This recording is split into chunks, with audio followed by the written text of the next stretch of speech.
This Sunday, you may feel the weight of a financial door before you can see where it leads, and that uncertainty can make your hands tense around ordinary decisions. You have prayed about provision, responsibility, and the next faithful step, yet part of you still wonders whether entering a new opportunity would be courage or simply fear wearing a hopeful face. The door in this message is not a guaranteed promise that money will appear on a particular day. It is an invitation to notice where wisdom, preparation, and obedience may be asking you to move without panic. Your chest may tighten when you think about bills, unfinished plans, or the possibility of missing what matters. You may have become so accustomed to protecting yourself from disappointment that even good possibilities feel dangerous. But this Sunday can become a marker for reflection, a moment to ask what kind of person you are becoming while you wait, and what responsible action is already within your reach. If you sense a financial season changing, but cannot name whether you are facing preparation, redirection, or an opening, the 7 principles of C.S. Lewis for the chosen can help you examine that season with faith and clear judgment. It is meant to help you understand what your waiting may be forming and recognize the difference between fearful pressure and a faithful next step. To access the ebook, go now to the top of the comments and click the link in the pinned comment. The room around you may still look exactly the same after you read this, but your attention can become steadier.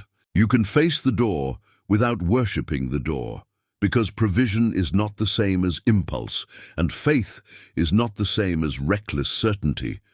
Notice what this financial tension does to your body. Perhaps you wake before the alarm and reach for your phone, checking an account balance before your feet touch the floor. Perhaps you carry a quiet calculation through breakfast, adding costs in your head while someone speaks to you about something completely unrelated. Your shoulders rise when an unexpected message arrives, and your breathing changes when you think about a payment, an opportunity, or a responsibility you cannot postpone forever. The visible problem may be financial, but the invisible burden is often the fear of becoming powerless inside your own life. You want to make a wise decision, yet every option seems to carry a risk. You want to trust God, yet you also know that trust does not remove the need for attention, planning, honesty, or patience. This is why a door can feel frightening even when it appears useful. It asks you to leave a familiar hallway, but familiarity has become confused with safety. You have survived by keeping every possibility at a distance. Now, you may be learning that carefulness can protect you for a season, while excessive fear can quietly become another form of captivity. The meaning of this Sunday is not that you must force an outcome, borrow beyond wisdom, ignore counsel, or call every financial opportunity a divine appointment. It may instead be a chance to recognize 3 movements taking place within you. First, you may be learning to distinguish provision from temptation by examining the character, cost, timing, and consequences of what stands before you. Second, you may be learning that preparation is not evidence of unbelief. Sometimes responsible work is the way your faith becomes visible. Third, you may be learning to receive an opening without making it your identity. A financial door can offer work, relief, responsibility, or a new direction, but it cannot carry the weight of your worth. If it opens, you will still need humility. If it remains closed, you will still possess dignity. The title speaks of entering without fear, not entering without thought. It calls you toward a calmer courage, one that asks better questions before making a decision. It invites you to look at your habits, your motives, your obligations, and your peace without pretending that uncertainty has disappeared. Imagine the scene on Sunday morning when light enters the room before you feel ready to rise. The house is quiet, but your mind has already started walking through numbers, conversations, applications, invoices, and unfinished plans. A cup cools beside you, because you keep returning to the same question. Should you step forward or should you wait? Should you accept the invitation, or should you protect what little stability you have? You may open a document, read an offer, or remember a conversation that seemed ordinary when it happened.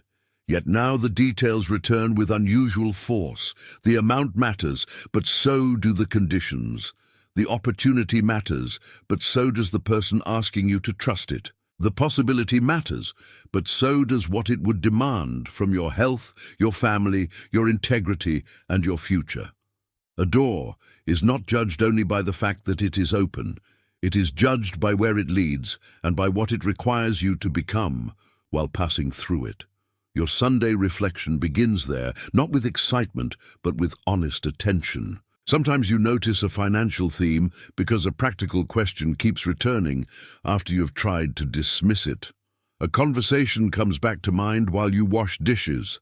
A skill you neglected begins to appear useful again.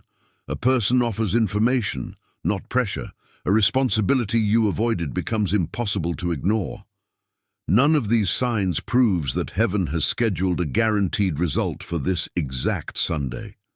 Recognition is not proof. Still, recognition deserves examination when it is joined to wisdom, consistency, and a willingness to act honestly. You may be tempted to interpret every inconvenience as opposition and every pleasant possibility as confirmation. That approach leaves you vulnerable to urgency. A wiser path asks whether the opportunity survives careful questions. Does it respect your boundaries? Does it require deception? Does it depend on desperation? Does it bring you toward responsible stewardship or toward frantic escape? Many doors look impressive from a distance. Discernment begins when you stand close enough to inspect the hinges, the threshold, and the road beyond. The pain of waiting without understanding can make you search for certainty in places that cannot provide it. You may ask whether the delay means rejection, punishment, or abandonment.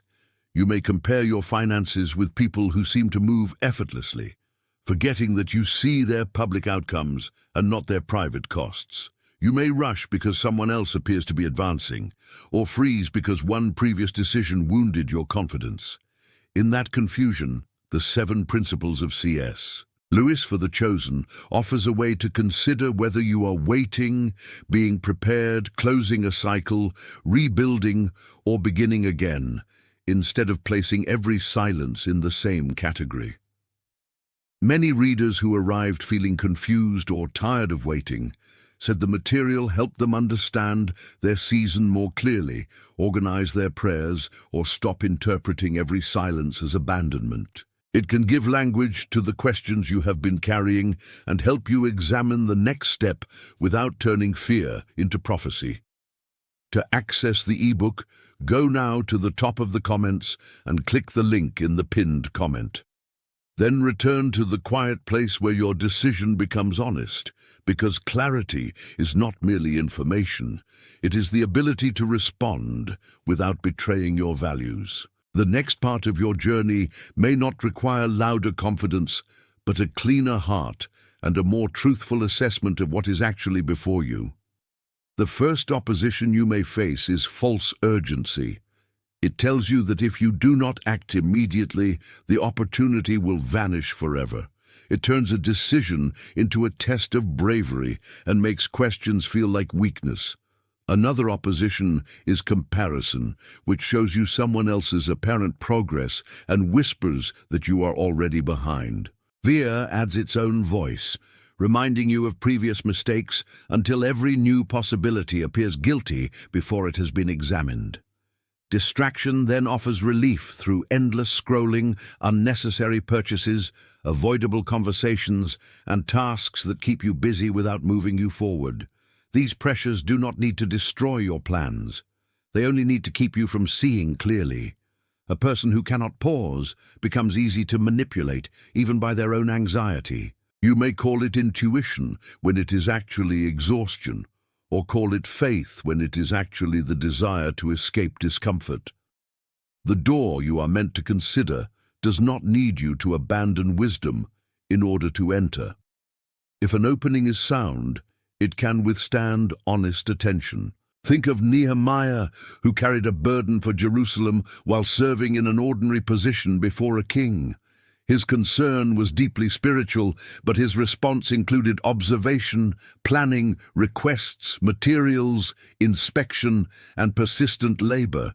He did not confuse prayer with passivity, nor did he confuse urgency with disorder. When you face your own financial threshold, your faithful response may also include ordinary actions that seem less dramatic than the fear in your mind. You may review the terms, update your work, ask a qualified person for counsel, set a limit, repay what you can, or admit that an attractive offer does not fit your values. Nehemiah's example does not promise that every wall will rise quickly. It shows that a burden can become a responsible assignment when it is brought into the light and handled with patience. Your kitchen table can become a place of discernment. Your notebook can become a place of prayer. Your next honest conversation can matter more than the emotional intensity of the moment.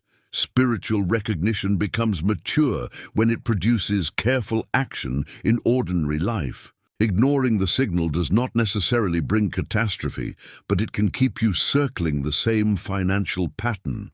You may continue saying yes from fear, then resent the cost. You may continue saying no from fear, then wonder why nothing changes. You may spend to comfort yourself after a stressful day, creating another layer of pressure that makes future choices harder. You may avoid looking at the numbers because the numbers seem to accuse you, even though they are only information asking for stewardship. Over time, the unexamined pattern begins to feel like destiny. Yet repetition is not always a sentence. Sometimes it is an invitation to notice what has not been learned. The closed door may be protecting you from a burden you cannot yet carry. The open door may be asking you to prepare before you enter. The delay may be exposing a motive that needs healing, not humiliating you for having it. You do not need to punish yourself into wisdom.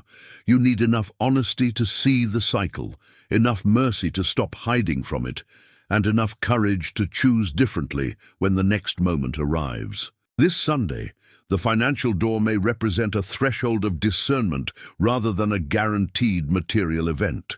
You can honor that threshold by refusing both cynicism and superstition. Let the possibility of provision awaken responsibility, not fantasy. Let the memory of scarcity teach caution without becoming your permanent master. If you have been waiting for a sign, examine what has already been placed in your hands. Your skills, your obligations, your relationships, your available information, your capacity to learn, and the small action you have postponed. If you feel led toward a decision, let that leading become more specific through counsel and practical examination. Type the words 888 in the comments as a simple confirmation that you will meet this threshold with attention rather than panic, and then return to the message. The number is not a formula, and your typing does not control an outcome. It is simply a quiet marker of your intention to approach the financial door responsibly. The deeper confirmation will appear in the quality of your choices, the honesty of your motives, and the peace that remains after the excitement has settled. There is a root beneath the visible question of money. Often it is not simply, will I have enough? It is, who will I be if I do not have enough? That deeper question can make every financial decision feel like a judgment on your worth. You may believe that success will finally prove you are secure, capable, or worthy of respect. You may believe that failure will expose you as foolish or forgotten. This is where the inner conflict becomes exhausting, because you are not merely evaluating an opportunity. You are asking the opportunity to tell you who you are. When identity is placed inside a financial result, caution feels like cowardice, and loss feels like condemnation. You begin to negotiate with your own conscience. You accept what violates your peace because you fear being left behind, or reject what could help because you fear being seen trying. The root is not greed or weakness. It is the habit of seeking emotional safety from circumstances that were never designed to carry it. Until that habit is recognized, even an open door can feel like a courtroom. Recognition alone is not enough when you still do not know how to translate insight into a daily decision. The 7 principles of C.S. Lewis for the chosen can serve as a practical companion for reflection, prayer, discernment, and the question that follows every meaningful realization: what is the next faithful step? It can help you slow down panic-driven reactions, separate fear from direction, and consider whether a choice is asking for patience, preparation, closure, or movement. You do not need a product to receive wisdom, and no book can guarantee a financial result, but thoughtful guidance can help you organize what is already stirring within you. To access the ebook, go now to the top of the comments and click the link in the pinned comment. Then bring its questions into your real life, beside your budget, your work, your responsibilities, and your prayers, so that reflection becomes practice rather than another temporary feeling. The door still requires your judgment. What changes is that you no longer have to approach it as someone desperate to be rescued by an outcome. You can approach it as someone learning to steward whatever is placed before you. Your mind may reason that the safest choice is to remain exactly where you are. Your body may react with tightness, fatigue, or a restless stomach whenever change is mentioned. Your spirit may recognize that a season has reached a point where avoidance is costing more than movement. These 3 experiences can overlap, but they are not identical. Reason asks what is true and sustainable. The body reports how much pressure it has been carrying, though a bodily alarm is not always a final verdict. Spiritual recognition draws your attention toward integrity, responsibility, and the kind of person your decision is forming. You need all 3 forms of attention. Ignoring reason can lead to impractical choices. Ignoring the body can turn obedience into self-neglect. Ignoring conscience can produce outward success with inward disquiet. Before you enter any financial opening, let your mind examine the facts, let your body receive enough rest to respond clearly, and let your spirit ask whether the choice agrees with truth. A calm decision is not always easy, but it is usually more honest than a decision made while emotionally cornered. Your relationships will also reveal something about the door. A healthy opportunity does not require you to become suspicious of everyone around you. Discernment is not isolation. You can protect private information without assuming that every question is an attack. You can receive wise counsel without handing another person control over your conscience.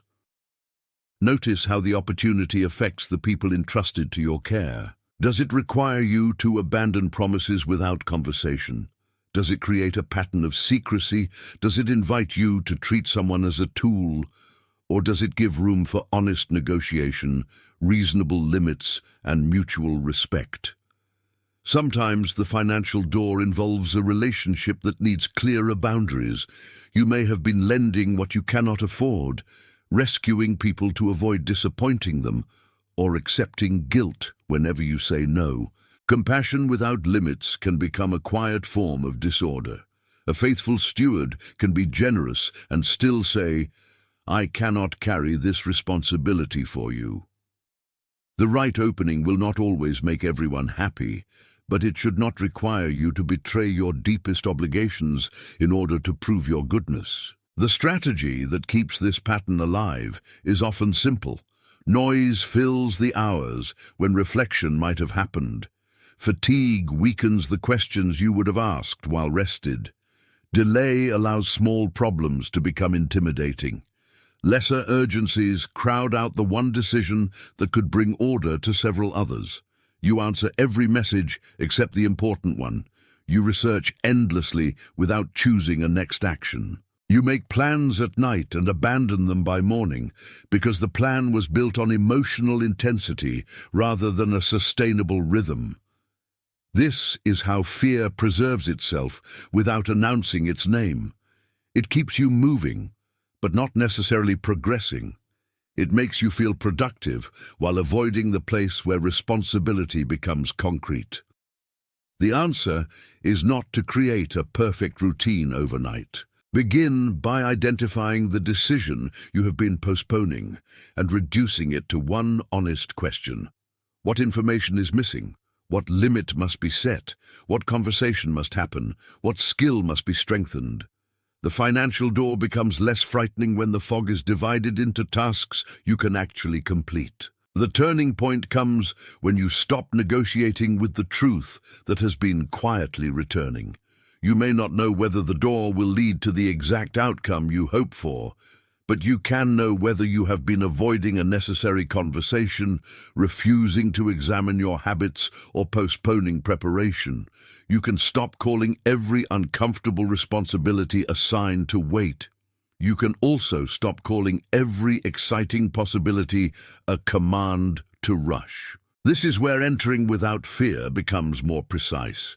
It means you are willing to move when wisdom says move, pause when wisdom says pause, and close what integrity says close. You no longer need emotional drama to validate a decision. The Sunday marker becomes a place where you acknowledge what has become clear and accept the discipline of responding to it. Perhaps the first step is small enough to seem unimpressive.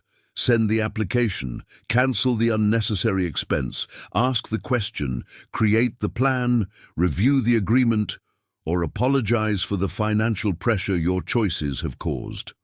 Small obedience can change the direction of a whole season. Now picture one sustained image, a heavy wooden door at the end of a quiet corridor. It has stood there longer than you expected, and because it did not move when you first touched it, you assumed it would never open. Dust gathered along the threshold. You learned the shape of its grain with your eyes. You passed it on tired days and energetic days, during seasons when you had enough and seasons when every expense felt like a threat. The door became part of the architecture of your mind. You stopped asking what was beyond it and began telling yourself that the corridor was all there would be. Yet on this Sunday, the light beneath it seems different. That light does not prove that the door must open today. It tells you that the other side exists and that your attention is being invited back to the threshold. You place your hand against the wood, not to force it, but to feel whether it moves. Your fear wants an announcement. Wisdom begins with contact. The door has been forming you while it remained closed. You learned patience because immediate answers did not arrive. You learned to count the cost because scarcity made careless choices painful. You learned who could speak honestly when you were discouraged and who only appeared when they expected something from you. You learned that some desires grow quieter when they are not fed, while other convictions remain present through months of uncertainty. Behind the door, you imagine a better financial reality, but the deeper formation has happened in the corridor. You are not the same person who first demanded access. You have gained questions that protect you from manipulation. You have gained compassion for people whose circumstances are hidden. You have gained respect for work that is slow and invisible. The waiting did not make every hardship good, and it did not guarantee an outcome. But it may have developed the capacity to handle an opening without turning it into an idol. The threshold asks not only whether you want to enter, but whether you can carry yourself truthfully on the other side. Something kept the door covered from your view. Perhaps exhaustion made you lower your eyes. Perhaps disappointment taught you not to look again. Perhaps the corridor was crowded with voices telling you that your financial future had already been decided by your past. Shame placed its own weight against the wood. Comparison painted other doors in brighter colors and made yours seem insignificant. There may also have been a necessary restraint. Some doors must remain closed while a person is still prepared to enter through desperation rather than wisdom. A closed threshold can preserve you from commitments that would have consumed your energy, damaged your relationships, or made you dependent on people who did not honor you. This does not mean every delay was a hidden blessing or every loss had an obvious purpose.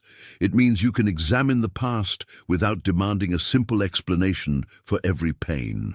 The covered door is not an accusation. It is a place where your vision is being corrected. You begin to see that delay and denial are not always the same thing. Then the handle gives slightly beneath your hand. The movement is small, almost too small to trust. You hear no thunder, receive no public announcement, and feel no obligation to tell everyone what it means. The door moves because you have touched it with a different kind of strength. You are no longer pushing from panic or pulling from entitlement. You are testing the threshold with patience. The light widens across the floor, revealing dust, scratches, and the first portion of a path beyond. This is where hope becomes responsible. You do not need to pretend that the road will be effortless. You only need enough light for the next step. You may find a conversation, a task, a correction, or an opportunity waiting there. You may discover that the door opens into a season of learning rather than immediate abundance. Still, movement matters because it breaks the lie that you are permanently trapped. The door can open without promising that every problem disappears. It can open by giving you a direction. You can walk with integrity. The threshold becomes meaningful when you recognize that it was never only about money. It was about the fear that made you stand outside yourself, waiting for circumstances to grant permission to live with courage. The door showed you where fear had become a habit. It also showed you where preparation had quietly accumulated. Your notes, skills, conversations, boundaries, and prayers were not wasted simply because they did not produce immediate evidence. They were part of the person who can now examine an opening without being consumed by it. When you see this, you do not need to force a dramatic entrance. You can let the light reveal what is safe, what is unfinished, and what must remain outside. Type the words "I am ready" in the comments, not as a spell or a guarantee, but as a brief statement that you will meet the next faithful step with wakefulness. Then return to the message and let readiness become specific. A ready heart can still ask questions. A ready hand can still release what is unwise.